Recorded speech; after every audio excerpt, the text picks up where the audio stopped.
yivanye ari nawo umujinya afite muri urumva yikoma abantu yikoma u Rwanda ngo ngo ruri gukora intambara muri Kongo ngo cyakora bo ngo ntibazapfa nka Kongo ngo babazirwanaho ariko ukibaza.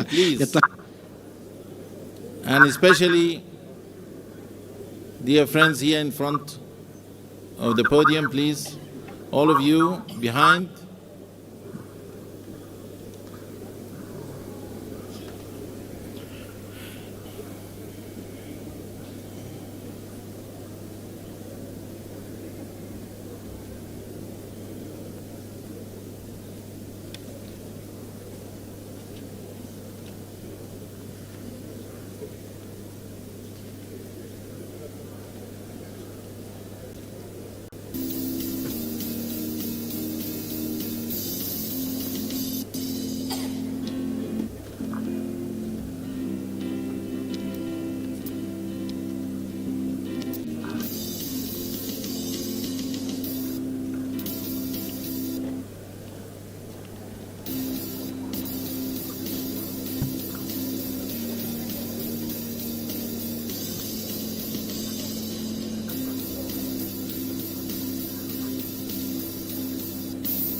Tubahaye ikaze kuri ADTV. Uyu munsi turi kuwa gatandatu itariki 15 z'ukwezi kwa kabiri mu mwaka wa 2025. Uyu munsi rero tugiye kubagezaho ibintu bitandukanye biba byagiye kandi biri kuba akanya. Cyane cyane ni mu kiganiro cyacu twita inkuru itazibagirana. Uyu munsi rero turagaruka kuri iyi nama ya 38 iri kuba ya African Union, aho abaperezida bose b'ibihugu bigize umuryango wa African Union bari ya Addis Ababa muri Ethiopia. Hanyuma kandi turagaruka ku bintu biri kugenda bivugwa mu karere hano yaba hano muri East Africa, cyane cyane turagaruka igoma ndetse n'ibiri kuvugirwa muri burasirazuba bwa Repubulika Iharanira Demokarasi ya Kongo. Noneho tugende twumva ibintu byinshi bitandukanye ndetse n'andi makuru agiye atandukanye ushobora kuba wamenya ari kugenda agarukaho mu bitangazamakuru bigiye bitandukanye. Kandi turazi neza ko aho muri hose mudukurikiye mwamaze no gukora subscribe kugira ngo ibintu bibashe kugenda neza, kugira ngo mujye mukomeza gukurikirana porogaramu zacu ndetse na serivisi TV baha. Rero twizere ko aho hose muri amahoro kandi ko mwaramutse amahoro kandi icyo muri mu gukora cyane bimeze neza.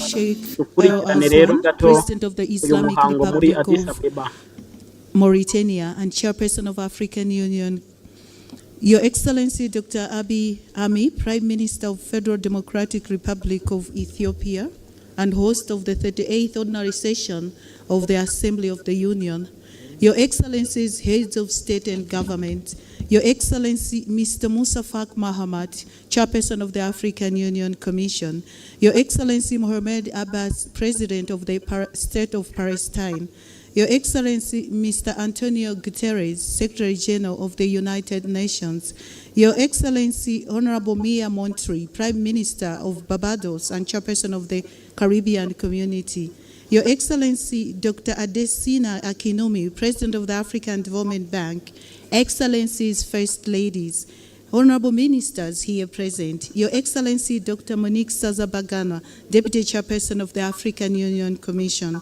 Your Excellencies, Commissioners of the African Union Commission, Your Excellency Abdul Hassam Jacob Aziz, Deputy Secretary General of the League of Arab States, Your Excellencies, ambassadors here present, heads of African Union organs and regional economic communities and mechanisms, I also recognize the presence of our partners, members of the diplomatic corps, members of the press, and all distinguished delegates, all protocols observed. May I now kindly call the Excellency Chairperson of African Union to call this meeting to order. Your Excellency, you have the floor. Thank you.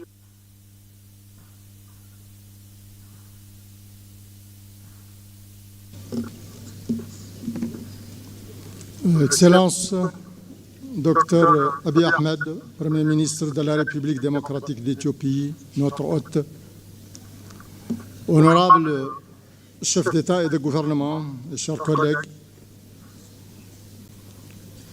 Excellence Moussa Faki Mohamed, président de la Commission de l'Union africaine,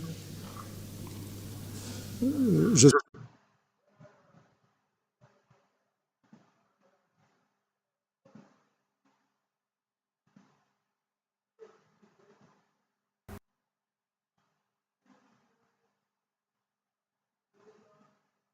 souhaite une chaleureuse bienvenue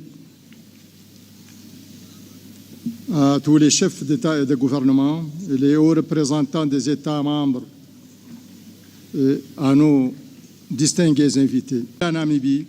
Donc je vous remercie.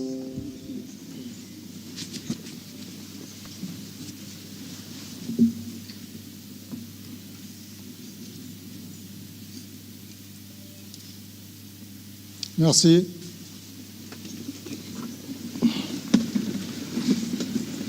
Je souhaite maintenant inviter le protocole de la Commission à nous décliner le déroulement de la cérémonie d'ouverture.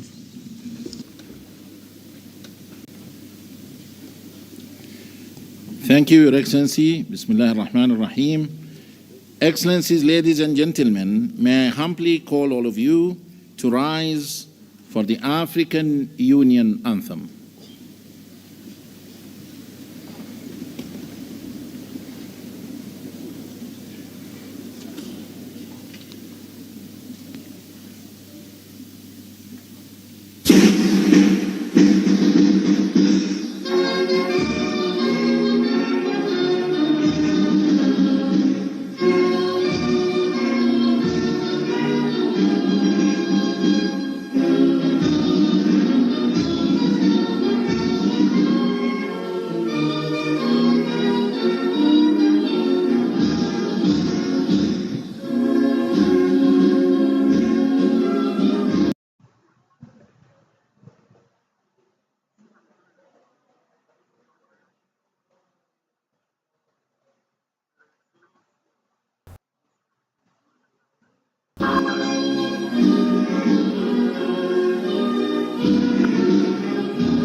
Thank you.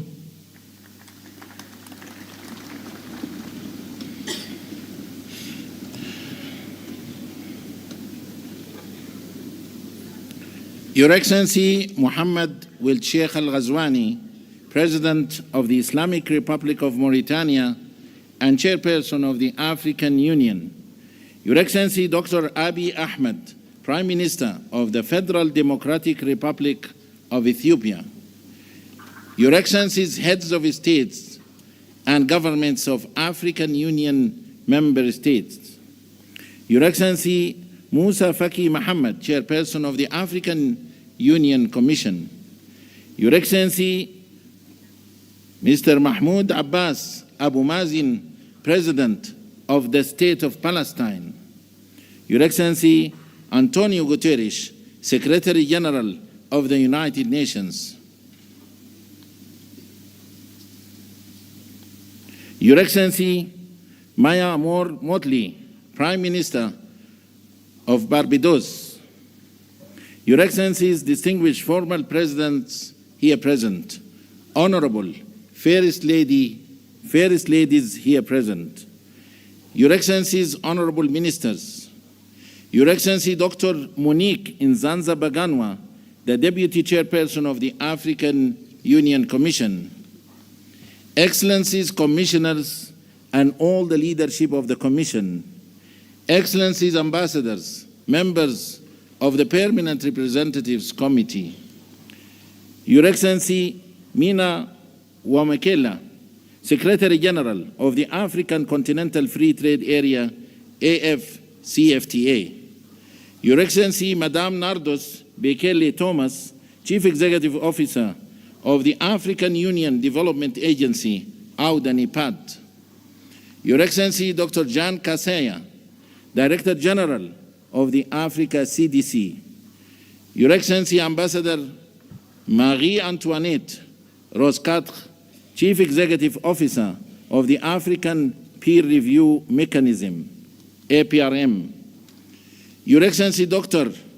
Nkosazana Dlamini Zuma, Minister of Cooperative Governance and Traditional Affairs of the Republic of South Africa, former Chairperson of the African Union Commission, Your Excellencies, Heads of United Nations specialized agencies and international organizations here present, سعادة نائب الأمين العام لجامعة الدول العربية ممثل الأمين العام، Your Excellency Luis Moshikiu Abo, Secretary General of the International Organization of La Francophonie, Your Excellency Dr. Warkena Jibihu, Executive Secretary of the Intergovernmental Authority on Development, IGAD, Your Excellencies, Heads of COMISA, ECOWAS, SINSAT, EAC, ECAS, SADC, and UMMA, Your Excellency Dr. Akinwumi Adesina, President of the African Development Bank Group, a strong believer of the African development and prosperity, Your Excellencies Dr. Benedict Oki Orama, President of the Afri-Exim Bank, Your Excellency Dr. Sidi Wildeta, President of the Arab Bank for Economic Development in Africa, BADIA, معالي الشيخ شخبوط نهيان آل نهيان، وزير الدولة بدولة الإمارات العربية المتحدة، Excellencies, Permanent Observer Representatives to the African Union, and Excellencies, representatives of our partners to the African Union, all protocol observed, members of the press, a very good morning to you all. It gives me immense honor and pleasure to welcome you all to the opening ceremony of the 38th Ordinary Session of the AU Assembly of Heads of States and Governments, being held today at the Nelson Mandela Hall, the African Union headquarters in Addis Ababa, the capital of Africa. Addis Ababa, a vibrant city that has been at the heart of the Pan-African diplomacy and multilateralism, stands as a symbol of Africa's unity and progress. As a host nation of the African Union, Ethiopia plays a crucial role in fostering continental dialogue and advancing African integration. Your Excellencies, ladies and gentlemen, the 38th Ordinary Session of the Assembly of Heads of States and Governments of the African Union holds significant importance as it will oversee the elections of the chairperson and the deputy chairperson of the African Union Commission. Over the past years, the African Union has made remarkable progress in conflict resolution, mediation, and peacekeeping efforts, contributing to greater stability across the continent. Economic transformation has been further strengthened through the African Continental Free Trade Area and accession to the G20, contributing towards the implementation of Agenda 2063, the Africa we want. Excellencies, ladies and gentlemen, having said so, the program of today's opening ceremony will stand as follows. We will have a statement by His Excellency Dr. Abiy Ahmed, Prime Minister of the Federal Democratic Republic of Ethiopia, followed by a statement by His Excellency Musa Faki Mohammed, Chairperson of the African Union Commission, following which a statement by His Excellency Antonio Guterres, Secretary General of the United Nations. We shall then have a statement by His Excellency Mahmoud Abbas, President of the State of Palestine. Then His Excellency Mahmoud will Sheikh Al-Ghazwani, President of the Islamic Republic of Mauritania and Chairperson of the African Union, will make his opening remarks. Immediately after that, we will call the Dean of African Ambassadors in Ethiopia to introduce the new Bureau, members of the African Union Assembly, following which we shall have the handover for the Chairperson of the African Union. Then we will go to the launch of the African Union theme of the year, Justice for Africans and People of African Descent through Reparations. Without any further ado, I have the great honor and privilege to invite His Excellency Dr. Abiy Ahmed, Prime Minister of the Federal Democratic Republic of Ethiopia, to deliver his statement. Your Excellency, the floor is yours. Your Excellency.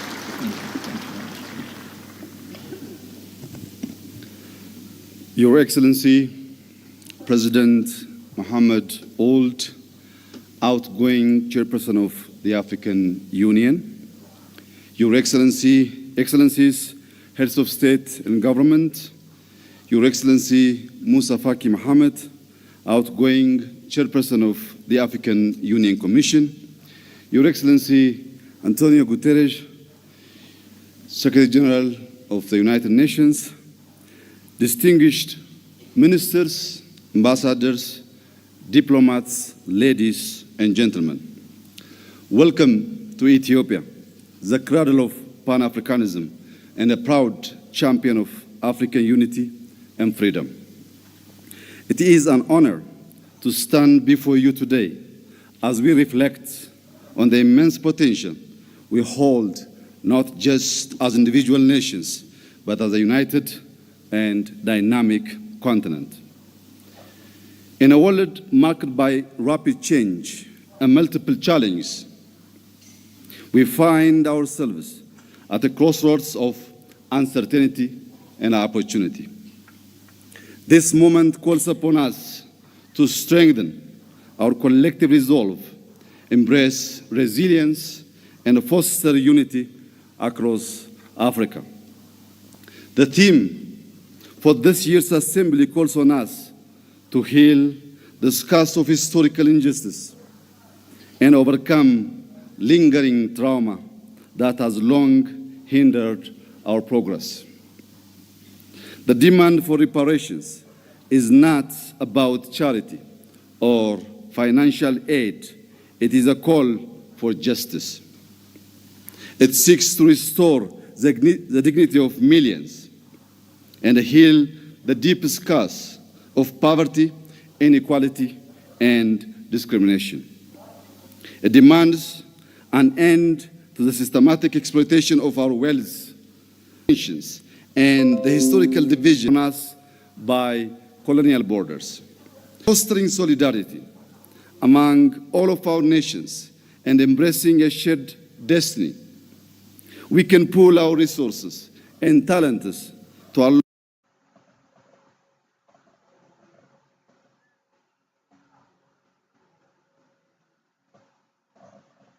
unlock our continent's full potential. Africa's cultural, ethnic, and linguistic diversity is a source of pride and strength upon which we must build inclusive governance and equitable development. In challenges, we can secure lasting peace and stability. Let us celebrate our achievements in politics, science, economics, and arts.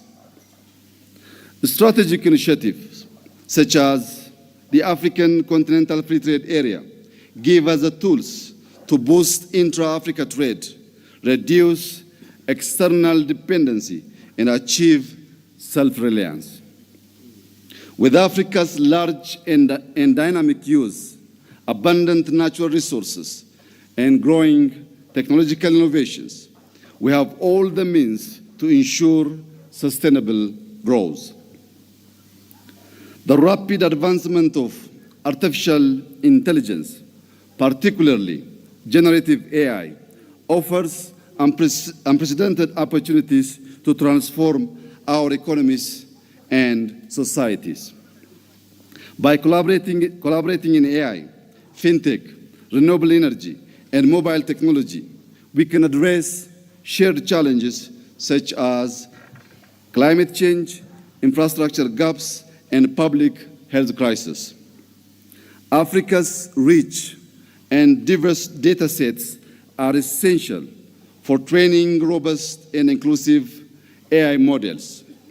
This highlights the importance of African representation in shaping future technologies. However, as we embrace these advancements, it's essential to protect our data sovereignty, prevent digital exploitation, and develop homegrown AI solutions that reflect African values and contexts. As our data sets grow, so must our capacity to harness them for local and global good. When used responsibly, AI can be a powerful tool in conflict prevention, transparent governance, and inclusive development. Africa must actively participate in the global technology race to ensure we are competitive players in the evolving digital landscape, while also ensuring we benefit equitably from this technological revolution. Furthermore, Africa's voice on global issues must grow stronger, ensuring that we have a say in shaping governance frameworks and other much-needed reforms in the global order. By empowering grassroots movements, youth networks, and educational programs focused on digital literacy and technological innovation, we can inspire the next generation. This will ensure Africa stands not just as a beneficiary of a global advancement, but as a key contributor in shaping the future of humanity. Excellencies, the opportunities before us are immense. Ethiopia is determined to prosper, guided by a vision of vibrant democracy, sustainable economic growth, rich cultural heritage, social progress, and a deep commitment to environmental regeneration.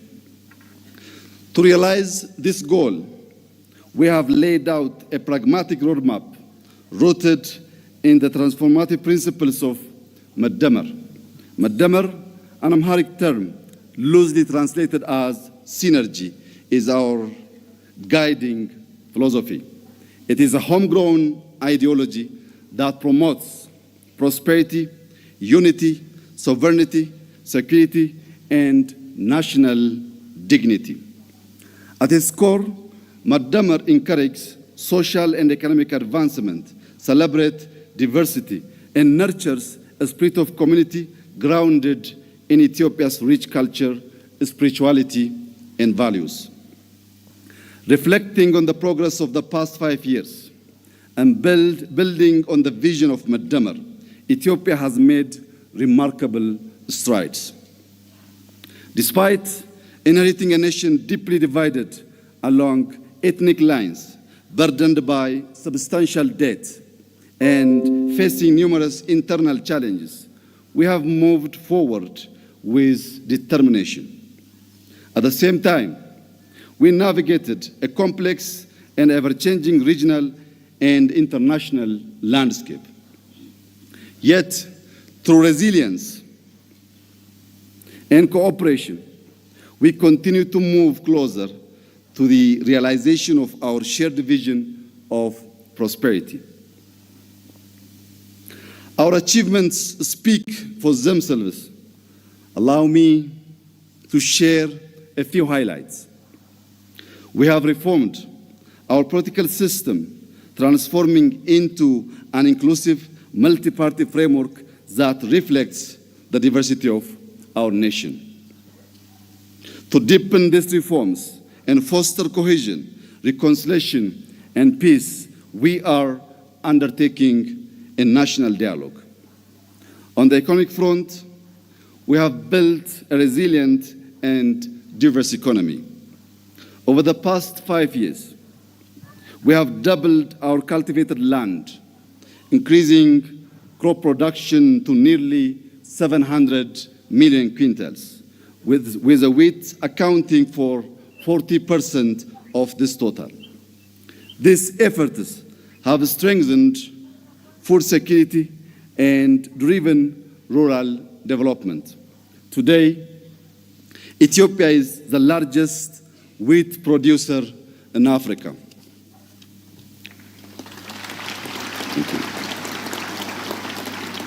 Thank you. Through collective efforts, we have reduced external debt by over 50%, double both GDP and GDP per capita.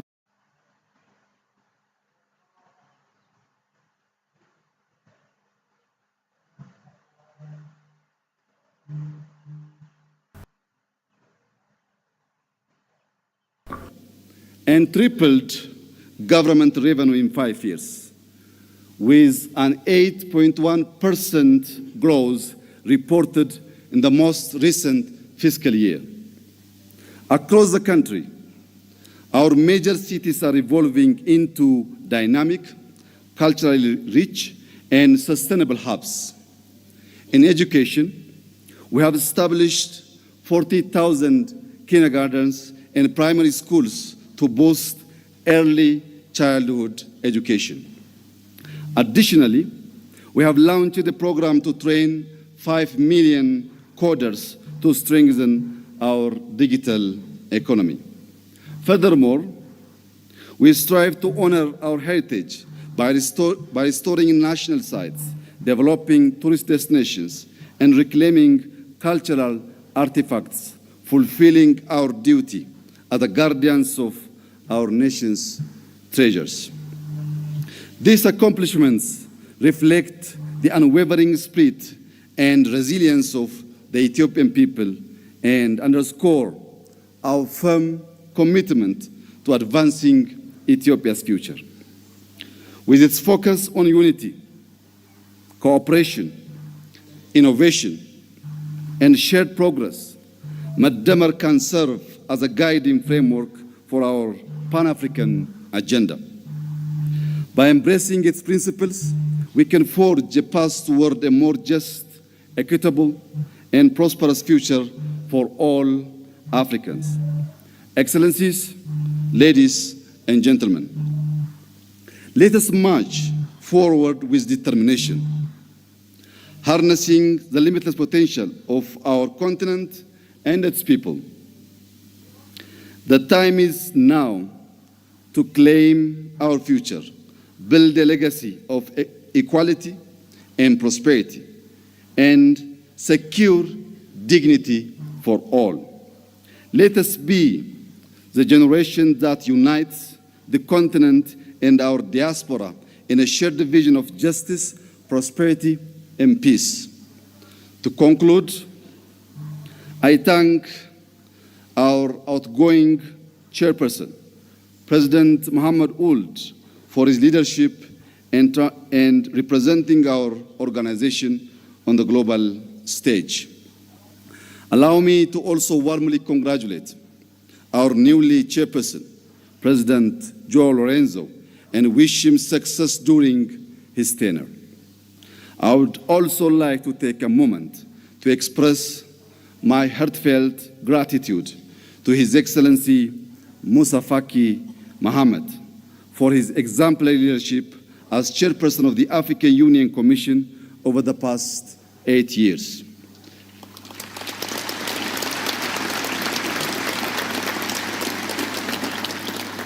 Throughout his tenure, His Excellency Musa Faki, it is with great pleasure that I extend a warm welcome to our incoming chairperson of the African Union Commission here in Ethiopia.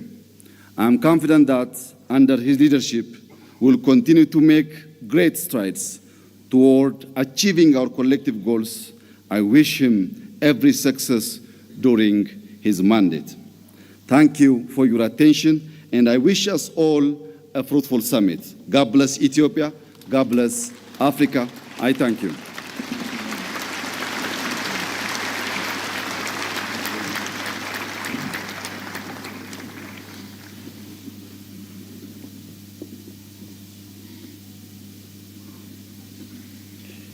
Thank you, Your Excellency, for your statement, and thank you for the generous hospitality extended to our Excellencies, heads of states and governments, as well as distinguished delegates. Thank you. And now allow me to invite with great honor and pleasure His Excellency Musa Faki Mohammed, Chairperson of the African Union Commission, to deliver his statement. Your Excellency.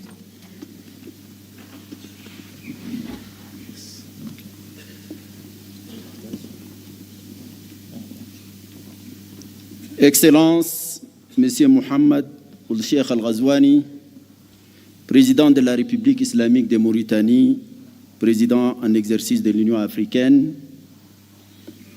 Excellence Dr Abiy Ahmed, Premier ministre de la République d'Éthiopie, Excellences, Mesdames et Messieurs les chefs d'État, de gouvernement et de délégation, Excellences, Monsieur Mahmoud Abbas, Président de l'État de Palestine, ma très chère sœur amie Mia, Premier ministre de Barbados, Excellence, Monsieur Antonio Guterres, Secrétaire général des Nations Unies, Mesdames et Messieurs les ministres, Docteur Nkosazana Zuma, ancienne présidente de la Commission de l'Union africaine, Madame la vice-présidente, Mesdames et Messieurs les commissaires, Mesdames et Messieurs les secrétaires généraux et exécutifs des communautés économiques régionales et mécanismes régionaux, Mesdames et Messieurs les chefs exécutifs des organes et institutions spécialisées de l'Union africaine, Mesdames et Messieurs les chefs des missions diplomatiques, distingués invités, Mesdames et Messieurs. C'est à la fois avec un grand honneur et un immense plaisir que je m'adresse à vous aujourd'hui pour la dernière fois en ma qualité de président de la Commission de l'Union africaine. Je voudrais tout d'abord, puisque nous sommes encore au début de l'année nouvelle 2025, présenter à vos excellences, vos familles et vos peuples, au nom de tous les personnels de l'Union africaine, mes meilleurs vœux de santé, de prospérité et de succès. Je voudrais aussi exprimer mes sincères remerciements aux présidents en exercice avec lesquels j'ai successivement travaillé ces 8 dernières années. J'ai nommé dans l'ordre de leur présidence Alpha Condé, Paul Kagame, Abdel Fattah al-Sisi, Cyril Ramaphosa, Antoine Félix Tshisekedi, Macky Sall, Azali Assoumani et Mohamed Ould Cheikh Al Ghazouani.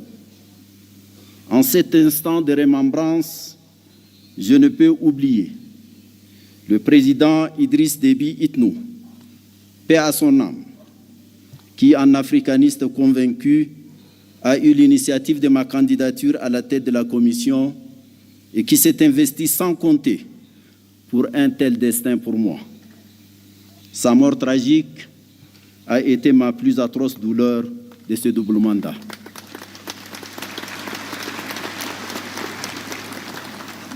Excellences, Mesdames, Messieurs, 8 ans se sont écoulés depuis mon élection fin janvier 2017 comme président de la Commission de l'Union africaine. En ces moments chargés d'historicité, de signification et de symboles, je voudrais m'acquitter du devoir moral de vous présenter les grandes lignes du bilan de ce double mandat.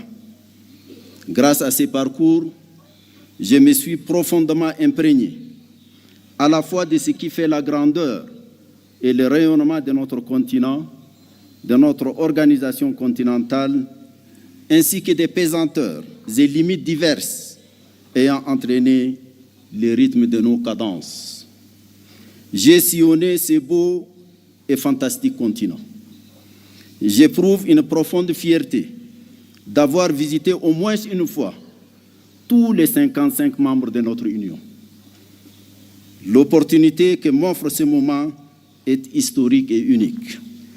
J'y tenterai de m'acquitter de la double obligation de rendre compte et de m'interroger sur quelques problématiques en ayant bien conscience qu'il ne faut absolument pas abuser de votre temps si précieux. Un rapport consolidé de notre bilan et un rapport annuel vous ont été distribués conformément à notre réglementation. Monsieur le Président, Excellences, Mesdames et Messieurs, les rapides et intenses bouleversements géopolitiques qui ont caractérisé le contexte international durant mes deux mandats ont eu des manifestations à la fois violentes et déstabilisatrices. La subite dégradation de la situation sanitaire consécutive au déclenchement de la Covid-19 s'est accompagnée malheureusement d'importants chocs et de profondes turbulences économiques et diplomatiques. Pour l'Afrique, cela s'est traduit par une aggravation du poids de la dette, de la baisse des flux d'investissement publics et privés, de la violence et de la prégnance de certains conflits africains, de l'affaissement du panafricanisme et des chaînes de solidarité africaines, des manifestations d'obsolescence des institutions africaines, des appétits extérieurs en Afrique, des déficiences patentes en matière de gouvernance et de leadership en Afrique et même dans le monde, de la crise du multilatéralisme post-Seconde Guerre mondiale, etc., etc. La guerre russo-ukrainienne, enclenchée en février 2022, est venue noircir davantage ces tableaux, annonçant une recomposition géopolitique mondiale. Est née une ligne de fracture qui a suscité une forme de bipolarité qui, dans les imaginaires politiques, évoque la réalité pourtant théoriquement dépassée de la guerre froide. Des incertitudes profondes sur la soutenabilité de la paix et de la coopération internationale ont empoisonné les esprits, assombri les consciences et ont renforcé le pessimisme, les égoïsmes et le pragmatisme mercantile. Les conséquences de cette guerre ont profondément affecté l'Afrique, qui importait l'essentiel de sa consommation céréalière et ses intrants agricoles de ces deux pays, la Russie et l'Ukraine. Le spectre de l'insécurité alimentaire et sanitaire a plané sur bien de nos pays, dont un bon nombre continue de souffrir de leur fragilité structurelle. أصحاب الفخامة والمعالي السادة سيداتي وسادتي، وفي الشرق الأوسط فإن الشعب الفلسطيني الشقيق عانى ويعاني أبشع أنواع الظلم في التاريخ البشري. إن الحرب الفظيعة والجائرة التي دمرت كل شيء في فلسطين وخاصة في غزة، واستمرار حرمان هذا الشعب من حقوقه الأساسية في الاستقلال والسلام والوجود والحياة بكل بساطة، لا تشكل عاراً جسيماً لكل الإنسانية.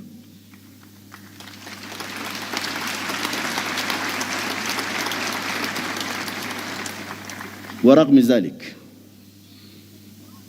ذلك كله ظل الشعب الفلسطيني البطل صامداً، كما ظل الاتحاد الإفريقي في جانبه بكل قوة وحزم. هنيئا لك يا أخي الرئيس أبو مازن.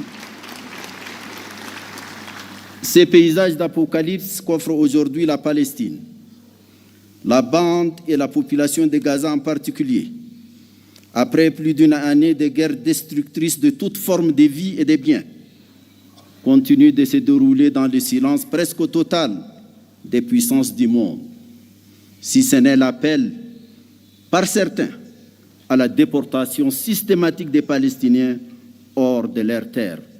C'est le comble. C'est vraiment le comble. Ce drame inouï pèse aujourd'hui, malgré le cessez-le-feu et la libération des otages et prisonniers, facilité par le Qatar, l'Égypte et les États-Unis, sur la conscience universelle et questionne profondément sur notre humanité. Les taux de la mondialisation avancée, étouffante, déshumanisée, ne laissent point l'Afrique en dehors de l'élite hégémonique qui se déroule loin de sa terre.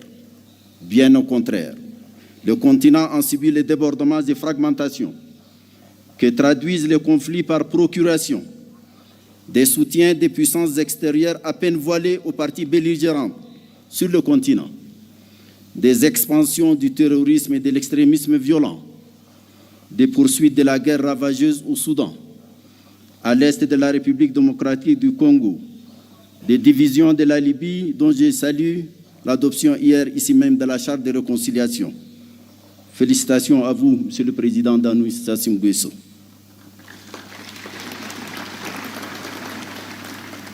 Les tensions de tous ordres au Sahel, au bassin du lac Tchad, au golfe Guinée, au Mozambique, à la Corne de l'Afrique et dans la région des Grands Lacs sont un autre pan de ces chapelets embrasiers des crises africaines.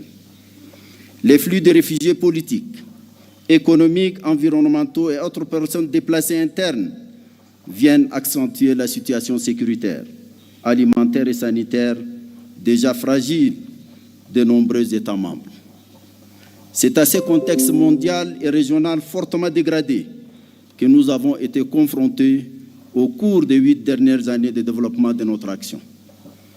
Excellences, Monsieur le Président, Mesdames et Messieurs, la réforme institutionnelle de notre Union entamée en 2017 ambitionnait la création de conditions optimales pour garantir la poursuite efficiente des programmes inscrits dans notre boussole doctrinale stratégique, l'agenda 2063, aux fins d'une meilleure résistance aux défis ainsi identifiés. À ce titre, la reconfiguration du leadership de la Commission, un processus d'évaluation des performances, une exigence d'adaptation perpétuelle des structures de notre Union aux évolutions qui caractérisent le monde. Je voudrais ici remercier les présidents Paul Kagame et William Ruto pour leurs remarquables efforts pour faire avancer cette réforme. Monsieur le Président, Mesdames et Messieurs, l'évaluation de la première décennie de mise en œuvre de l'agenda 2063, couvrant la période allant de 2014 à 2023, révèle les progrès sectoriels accomplis dans notre marche vers la construction de l'Afrique que nous voulons. Il est crucial d'en tirer les vraies leçons et de procéder aux ajustements pertinents subséquents.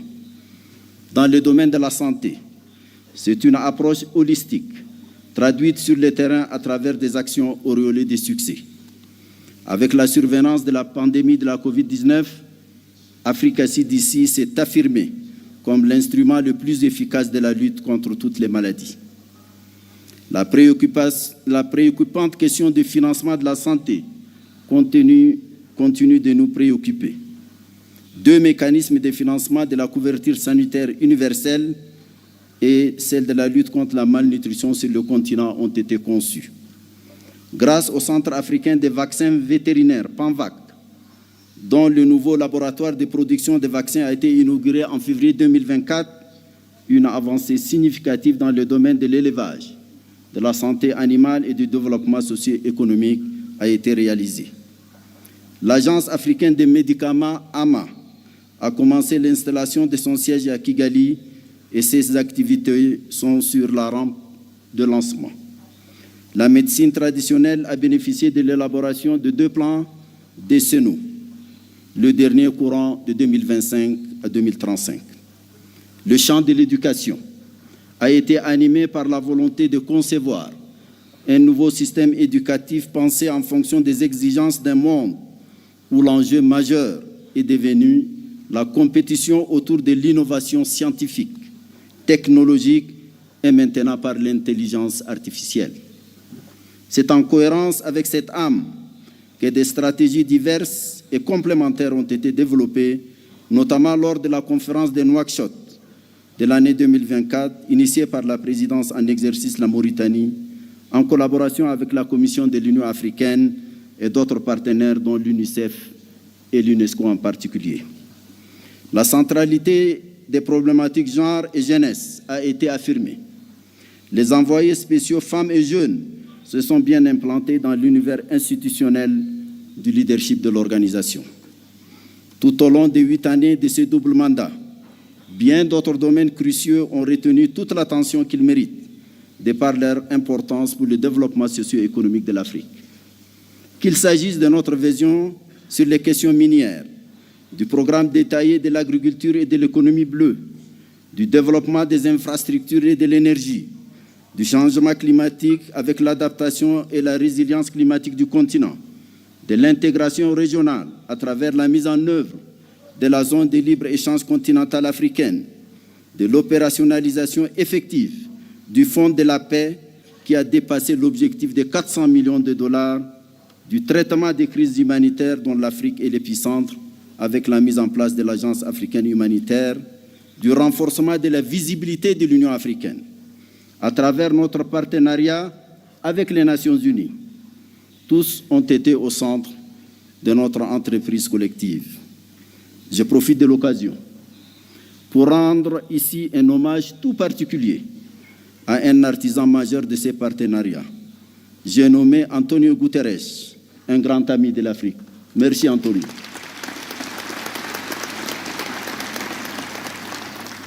L'accession de l'Union africaine au G20 et les BRICS, dont plusieurs États africains sont membres, est venue couronner cette visibilité.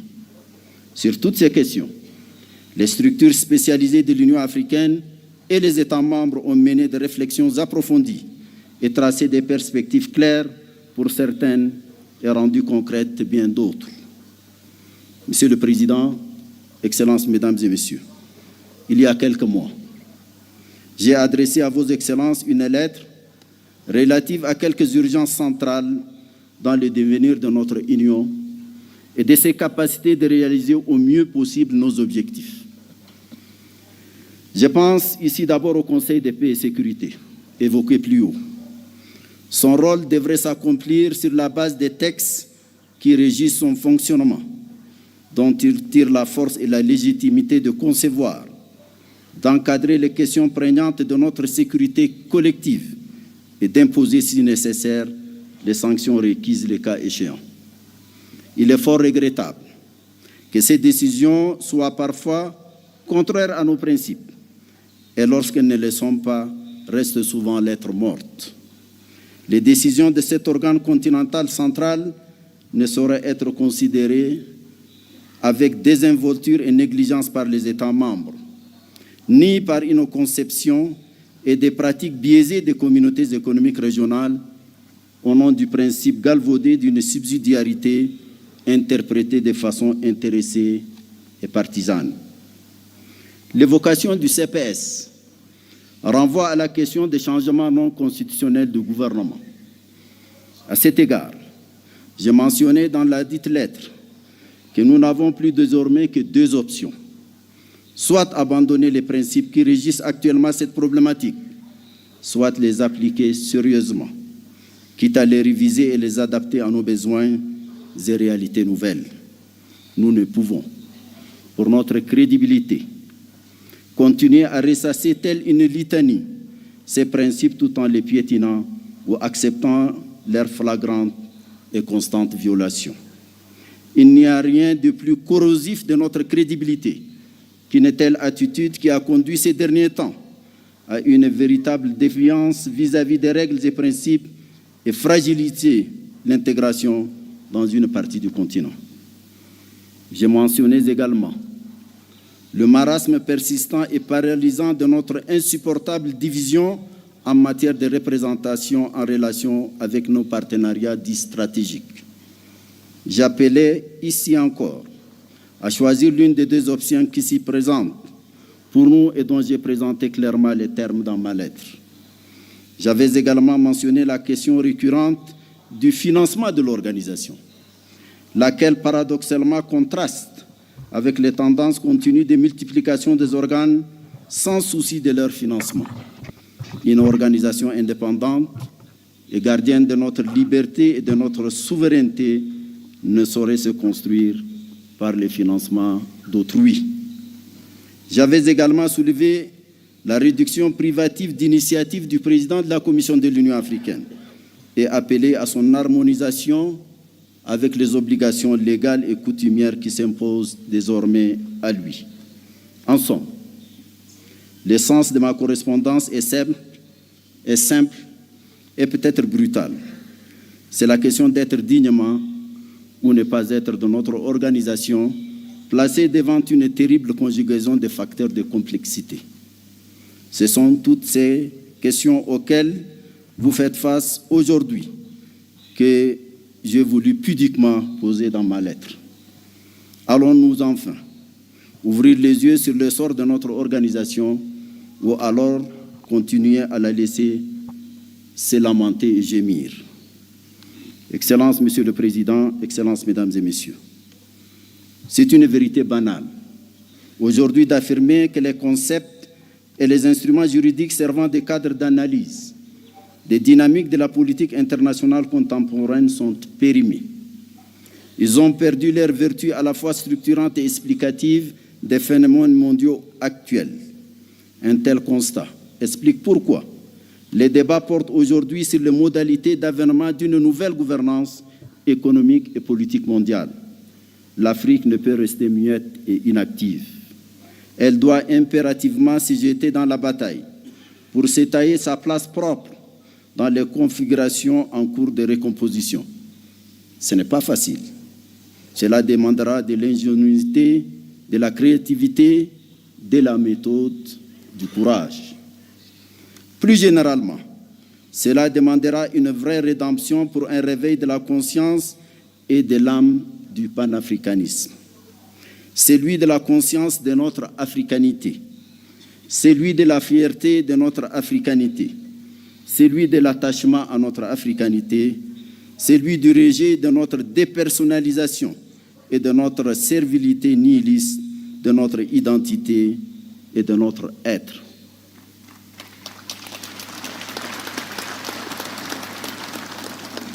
C'est à quoi nous appelle la jeunesse africaine. Celle-ci, majoritaire dans tous nos États, est de plus en plus exigeante. Sa voix résonne de plus en plus fort grâce aux nouvelles formes de communication qui amplifient toutes les expressions. Cette jeunesse africaine nous interpelle et nous fait constamment un procès en déphasage de ses aspirations, qui sont celles d'une Afrique ouverte sur elle-même et unie, souveraine dans ses politiques et choix, debout et solidaire. Cette solidarité a toujours été notre planche de salut dans notre combat contre le colonialisme et l'apartheid et le parachèvement de notre indépendance. Nous venons de nous incliner sur la mémoire d'un de ces grands combattants, Sam Nujoma. Ça doit nous rappeler quelque chose, mesdames et messieurs. La foi dans notre solidarité panafricaine a galvanisé nos consciences, nos volontés et nos intelligences pour nous conduire vers un destin commun plus prometteur. Il n'y a pas de nouvelle voie de notre futur que d'écouter et de donner corps aux aspirations de notre jeunesse, nos concitoyens et notre diaspora. Monsieur le Président, Mesdames et Messieurs, je quitte définitivement mes fonctions dans quelques jours. J'avoue que je me sens envahi par un doux sentiment de liberté qui m'autorise ces quelques mots venant du cœur.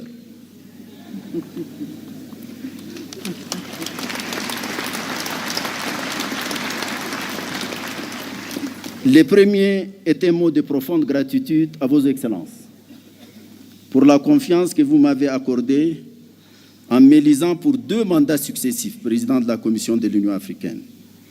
Soyez assurés que j'ai mesuré et je mesure toujours toutes les dimensions de cette confiance et du lourd poids de la gratitude et la reconnaissance subséquente. Le deuxième mot porte sur l'autre et moi. Dans cet autre, je pense d'abord à nos partenaires, surtout ceux qui nous ont offert une amitié sincère et une coopération mutuellement avantageuse. Je voudrais les remercier tous et leur exprimer notre gratitude. Je pense ensuite à vous ici présents, ainsi qu'à ceux qui nous ont quittés pour différentes raisons. Nous avons réalisé de bonnes et grandes choses, et surtout avons, autant que faire se peut, respecter une certaine éthique et une ligne de conduite que nous croyons conforme à nos principes et objectifs. Veuillez accepter toute ma reconnaissance. Les membres de la Commission de l'Union africaine, d'autres hommes et femmes ensuite, y ont travaillé, souvent dans l'ombre, avec assiduité, dévouement, discipline et talent. Je voudrais leur rendre l'hommage qu'ils méritent.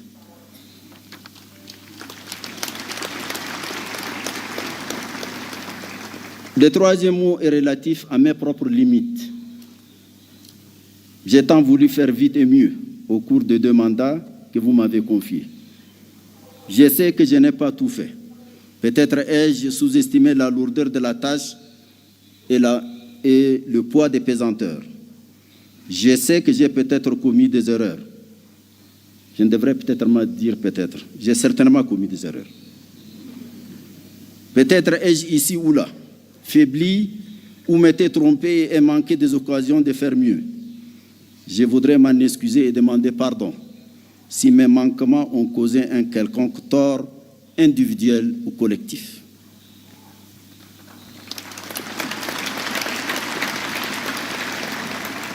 Le 4e mot est relatif à mon sentiment de l'instant. Je suis heureux de reprendre ma liberté. Mais je sais que j'aurai aussi la nostalgie des lieux, des femmes et des hommes que j'y ai connus, du peuple éthiopien à la civilisation millénaire. À vous, mon cher Dr Abiy Ahmed, Betam Amesegnalem.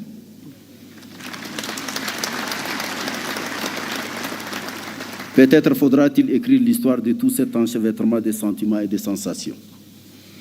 Enfin, mon 5e mot est celui de mon serment, de continuer à servir, de penser à l'Afrique, à servir l'Afrique, à rêver pour elle, pour sa jeunesse à laquelle nous n'avons pas fait suffisamment et à laquelle nous devons faire beaucoup, car après tout, c'est elle qui compte aujourd'hui et davantage demain.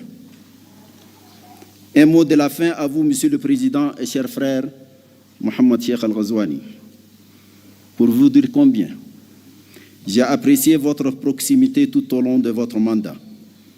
Vous avez été un maître de sagesse, de civisme et de hauteur, inspirant à tous égards.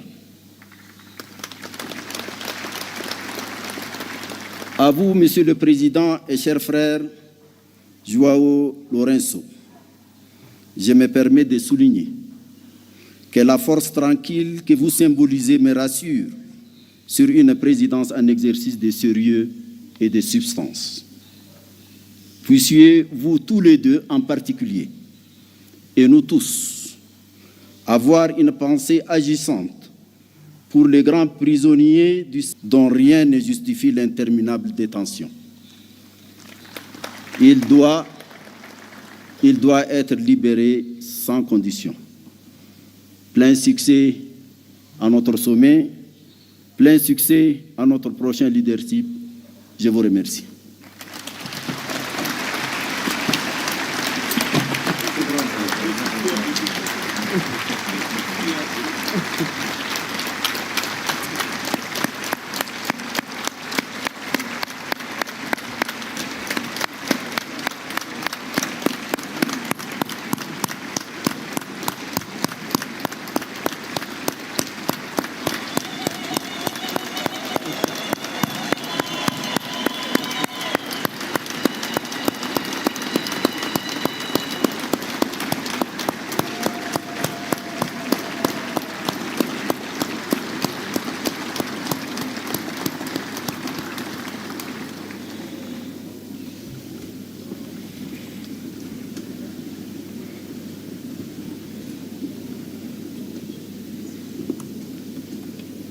Thank you, Your Excellency. Thank you for your statement. Thank you for your unwavering commitment. Thank you for dedication towards Africa's peace, development, and unity. Thank you very much. I will now have the honor to invite His Excellency Antonio Guterres, Secretary General of the United Nations, to deliver his statement. Your Excellency.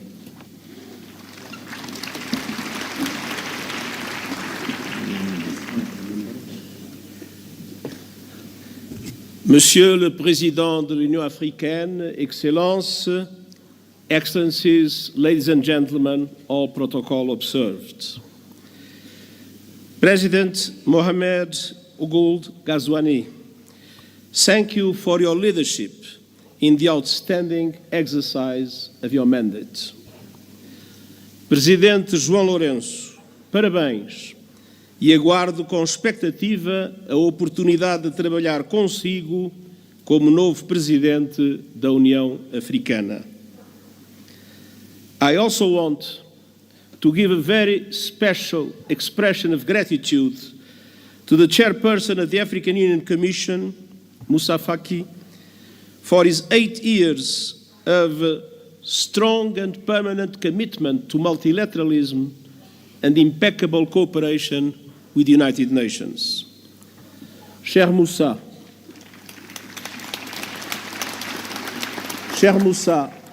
travailler avec toi est un privilège, un plaisir et un honneur. Excellencies, the partnership between the African Union and the United Nations has never been stronger. Together, we see an Africa booming with hope and possibility. You have a booming, enterprising population, including the largest number of young people in the world. The African continental free trade is poised to turbocharge the region's economy, and calls to address the legacies of colonialism and slavery are growing louder, as reflected in your theme this year, and as reflected in the leadership of so many passionate voices for the liberation of Africa, such as the great Dr. Sam Nujoma of Namibia, whose life we celebrate and whose loss we mourn. The world must never forget that Africa is the victim of two colossal and compounded injustices. First, the profound impact of colonialism and the transatlantic slave trade. The roots stretch back centuries, and the bitter fruit continues to affect Africans and people of African descent to this day. Decolonization alone in itself was not a panacea. Political independence did not free countries from structures based on exploitation and decades of economic, social, and institutional. It is high time for reparatory justice frameworks to be put in place. Second, Africa was under colonial domination when today's multilateral system was created, and that injustice endures. Look no further than the United Nations Security Council. There is no excuse that Africa still lacks permanent representation in the 21st century. I will keep working with the African Union and all member states to ensure the representation Africa needs and the justice you deserve, including with 2 permanent members of the Security Council. And we will keep pressing together for an international financial architecture that is no longer outdated, dysfunctional, and unfair. Correcting age-old injustices is essential to address here and now challenges. And the good news is that we have many of the solutions we need. Last year, you helped drive that effort at the United Nations with the Pact for the Future. And I thank Africa for its support that was vital to approve the pact. Our task now is to make those commitments a reality. South Africa's G20 chairmanship could not come at a better time. Let me point to 4 areas for action. First, we must push for peace, security, and alleviating appalling levels of human suffering. Sudan is being torn apart before our eyes and is now home to the world's largest displacement crisis and famine. As we near the holy months of Ramadan, it is time for an immediate cessation of hostilities. And the international community must come together to stop the flow of weapons and the bankrolling of bloodshed. In the Democratic Republic of the Congolese people have been suffering yet again from a brutal cycle of violence. And the fighting that is raging in South Kivu as a result of the continuation of the M23 offensive threatens to push the entire region over the precipice. Regional escalation must be avoided at all costs. There is no military solution. The deadlock must end, the dialogue must begin, and the sovereignty and territorial integrity of the DRC must be respected. The conclusions of the recent joint EAC-SADC summit offer a way forward, with a renewed call for an immediate ceasefire and new momentum for regional efforts based on the Luanda and Nairobi processes. Now is the time for swift implementation. And you can count on the continued support of the United Nations, including MONUSCO. In the Sahel, the clear and present threat of terrorism is undermining peace, security, and sustainable development. And in Somalia, we are urging predictable funding for the African Union support and stabilization mission, and I hope that our voice will be heard by the Security Council. And as we gather here in Africa, I know all our minds are also very much on Gaza. A resumption of hostilities must be avoided at all costs. The Palestinian people have suffered too much. I welcome efforts by the parties to abide by the ceasefire agreement and urge action for a permanent ceasefire and the release of all hostages. Peace is possible in the Middle East, and that starts with tangible, irreversible, and permanent progress towards the two-state solution, Israel and Palestine, living side by side in peace and security. Excellencies, on all fronts, we stand shoulder to shoulder with the African Union to advance security, stability, human rights, and rule of law. Excellencies, second, we must keep working together to deliver the AU 2063 agenda and the 2030 agenda for sustainable development and drive action on finance. African countries pay up to 8 times more to borrow than developed countries, and 20 are in or at risk of debt distress. The Pact for the Future supports an international financial architecture reform to reflect today's economy, ensuring fair representation and urging effective action on debt relief. And I will stand with Africa as a matter of justice and to right the historic wrongs. Excellencies, third, the climate crisis. Climate disasters are tearing across Africa, destroying lives, upending livelihoods, devastating economies, and inflaming conflict. At the same time, the renewables revolution is unstoppable, and Africa is poised to become a global clean energy powerhouse. Yet, today, Africa receives just 2% of global renewables investments. Realizing Africa's potential requires access to affordable finance, including by implementing the COP29 finance decision fully and on time, and supporting development of a roadmap to realize $1.3 trillion a year.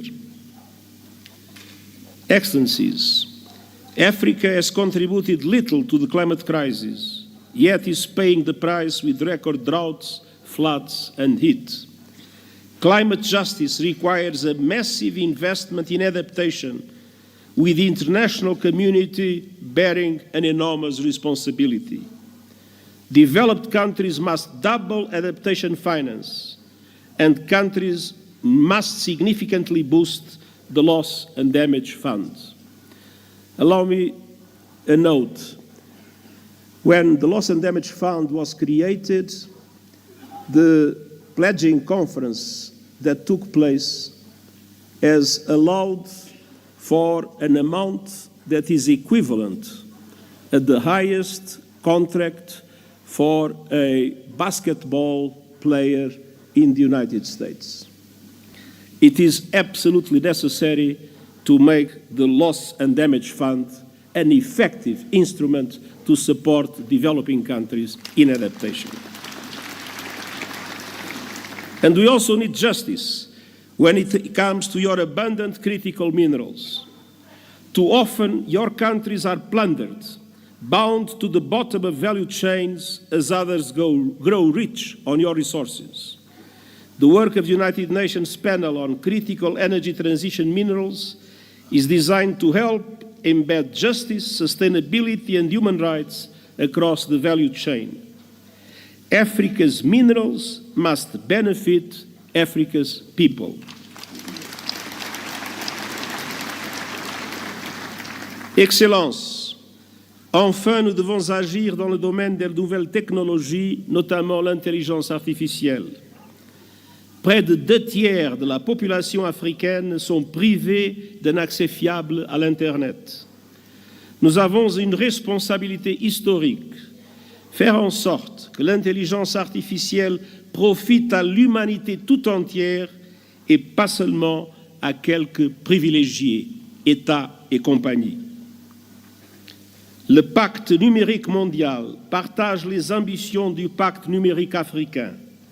Connectivité universelle, renforcement des capacités et une gouvernance responsable de l'intelligence artificielle. Je présenterai bientôt un rapport sur les modèles innovants de financement volontaire et les initiatives de renforcement des capacités afin d'aider les pays du Sud global à exploiter l'intelligence artificielle pour le bien commun. Ensemble, assurons-nous que les promesses seront tenues.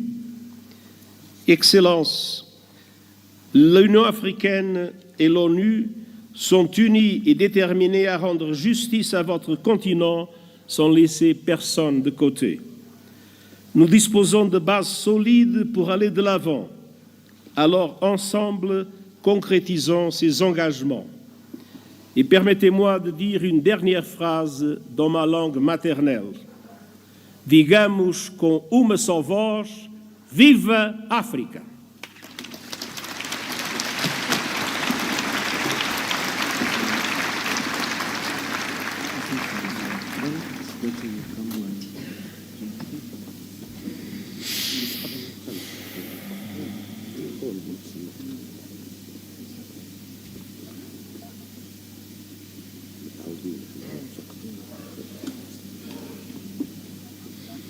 Thank you, Your Excellency, for your statement. We highly appreciate your leadership in strengthening the African Union-United Nations partnership. Thank you. السيدات والسادة أصحاب الفخامة والمعالي، يسعدني ويشرفني أن أرحب اليوم بفخامة السيد الرئيس عباس أبو مازن رئيس دولة فلسطين، فلتتفضلوا مشكورين بإلقاء كلمتكم.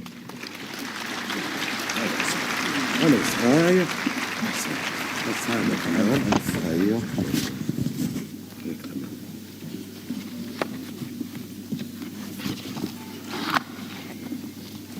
بسم الله الرحمن الرحيم. فخامة الرئيس محمد ولد الغزواني رئيس جمهورية موريتانيا، رئيس القمة الإفريقية، دولة رئيس الوزراء الأثيوبي السيد آبي أحمد، معالي السيد محموسة فكي رئيس مفوضية الاتحاد الإفريقي، معالي السيد أنطونيو غوتيريش الأمين العام للأمم المتحدة، أصحاب الفخامة والمعالي الحضور الكريم، السلام عليكم ورحمة الله وبركاته.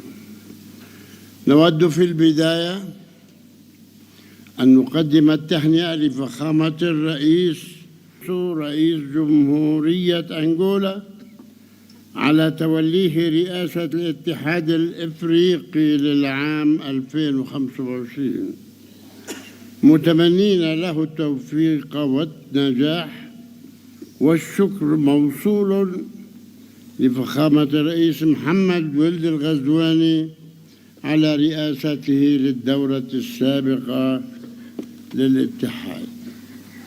ويسعدني أن ألتقي بكم مجدداً وباسم الشعب الفلسطيني الذي يحمل في قلبه تقديراً عميقاً لشعوب وقيادات دول إفريقيا التي نفتخر بصداقتها، والتي كانت ولا تزال داعماً مخلصاً لنضالنا العادل من أجل الحرية والاستقلال. القادة ورؤساء الوفود، في الوقت الذي نعمل فيه ومعنا دول العالم ومنظماته الدولية لتثبيت وقف إطلاق النار وتقديم المزيد من المساعدات الإنسانية وتولي دولة فلسطين مهامها في قطاع غزة ومساعدة النازحين للعودة إلى مناطقهم وتأمين مقومات الحياة لشعبنا الأصيل في قطاع غزة والتجهيز لإعادة الإعمار، تخرج علينا دعوات لانتزاع شعبنا من أرضه وتهجيره والمساس بسيادة دول أخرى، دعوات هدفها إلهاء العالم عن جرائم الحرب والإبادة الجماعية والتدمير في غزة وجرائم الاستيطان والمستوطنين وسرقة الأرض الفلسطينية ومحاولات ضمها والاعتداء على المقدسات في الضفة والقدس، والتي تقوم بها قوات الاحتلال وعصابات المستوطنين الإرهابيين بهدف تقويض حل الدولتين وإضعاف السلطة الوطنية الفلسطينية.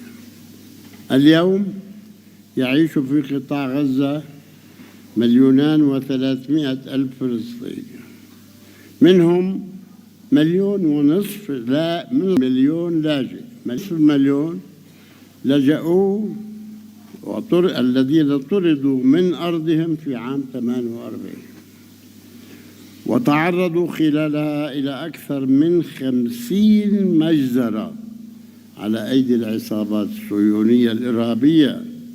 والمكان الوحيد إذا أراد الأمريكان حلاً، المكان الوحيد الذي يجب عودتهم إليه هو مدنهم وقراهم التي هجروا منها إبان النكبة تنفيذاً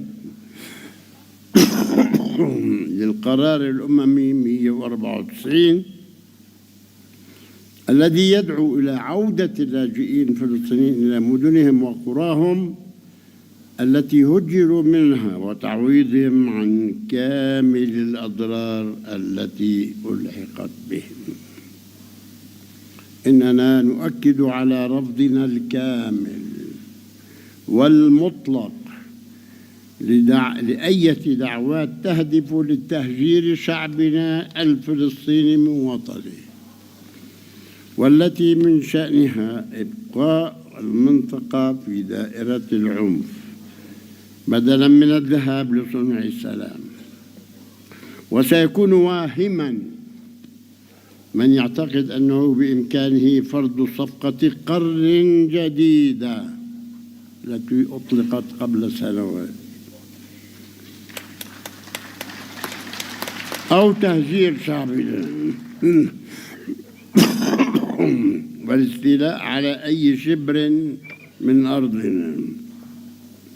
ونقدر في هذا الصدد مواقف كل الدول التي رفضت دعوات تهجير شعبنا من وطنه ووقفت إلى جانب حقه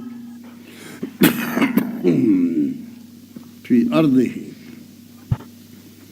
مثمنين عاليا موقف الاتحاد الإفريقي ودوله الأعضاء في هذا الشأن. إن هذه الممارسات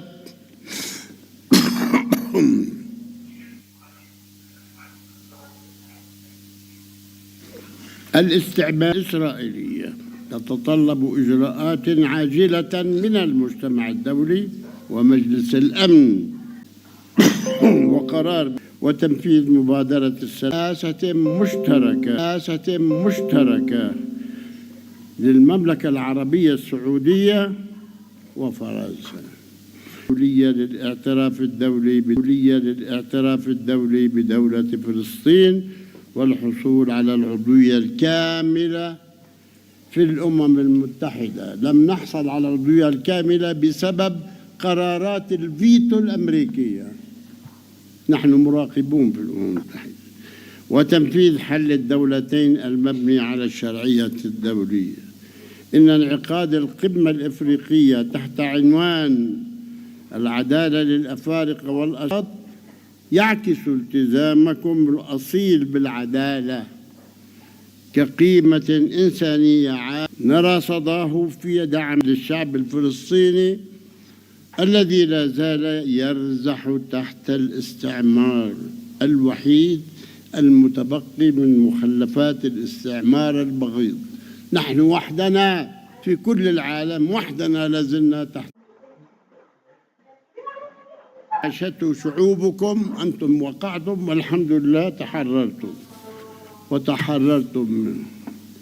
ختاما نجدد شكرنا للاتحاد الافريقي ودوله الاعضاء على دعمهم الثابت لنضال الشعب الفلسطيني لنيل حريته واستقلاله، متمنين النجاح والتوفيق لاعمال قمتكم ومستقبلا مشرقا للقاره الافريقيه وشعوبها الحره.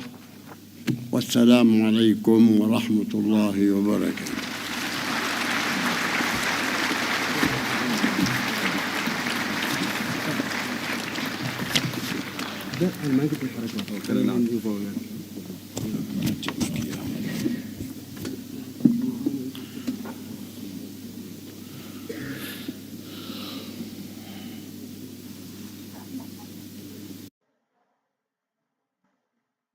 شكرا فخامة رئيس دولة فلسطين أبو مازن على خطابكم الضافي. إن مشاركتكم تؤكد من هذا